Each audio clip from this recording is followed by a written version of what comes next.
If you were starting a franchise tomorrow and you could pick any basketball player in the history of the game, and here we go. From their rookie year to lead your team, you take LeBron 10 times out of 10, and at that point, that just makes him the greatest basketball player to ever play the game. Are you fucking dumb? One of the most weakest, idiotic, brain-dead arguments to make for LeBron James being the GOAT is using a hypothetical.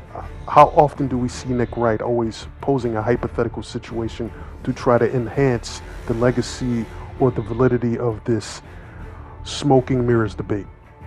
A hypothetical. Nothing tangible based in reality. Something that never happened is what made him the greatest of all time. But we're going to let the idiocy continue. The longevity is extended too far. The reliably great basketball that he consistently brings every time there's a big game, it's still going. It's still going. That doesn't make sense. But the greatest basketball player to ever play the game is LeBron James. No. What does this mean for LeBron James? The greatest of all time. And Green, I know you might not like this morning, but you got one up on MJ right now. What you just said is one of the most insanely idiotic things I have ever heard. At this point, with this insanely idiotic fan base that is the LeBron James Stans and the apologists and the witnesses, I mean, they can't even stick to what their Lord and Savior says when he had multiple reasons of why he's the greatest, because even he shifts the goalpost so much that they have to shift the goalpost.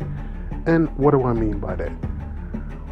They want to use 40,000 points as the benchmark. Then it was, the 3-1 comeback. But with this, now it's gold medals. So if we're going to use gold medals as a reference, shouldn't Kevin Durant be the greatest of all time then? But no LeBron James fanboy, no stan, no apologist. Even they know they can't make that point. But when it's for LeBron James, all the reasonable, sensible reasons go out the window. When you want to use hypotheticals as your reference point to say why LeBron James is the GOAT, you automatically put your argument at a default losing position because it doesn't have validity to it, because it's based off a hypothetical situation, a situation that we can never possibly know because it never happened. We're just given a situation. What if it did? And this is complete fantasy. I just find it very hilarious that they can't compete with Michael Jordan on the courts with the accolades. They can't compete with him as far as being a popular figure in basketball.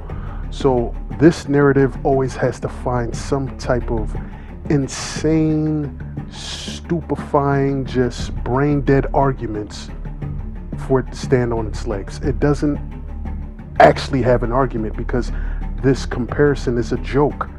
It was never a comparison between Michael Jordan and LeBron James for me, because I'm at an advantage where I got to see MJ during the late portion of that three-peat, and I saw how great he was. I got to see LeBron James when he first came into the league until now, and there's a vast difference. It's not even a small or minute difference, it's a vast difference. The accolades, the statistics, just by your eyes watching you don't even see it comparable. So when I see these arguments, it's really becoming really redundant because they can't even stick to what LeBron James said made him the GOAT, because they always shifting the goalposts. And when you shift the goalposts so much, you start losing track of what is actually real and what is the actual situation. So what I want to ask you guys, how long do you think these idiots can keep this charade up in this nonsensical narrative? Let me know in the comment section. I'll catch y'all next time.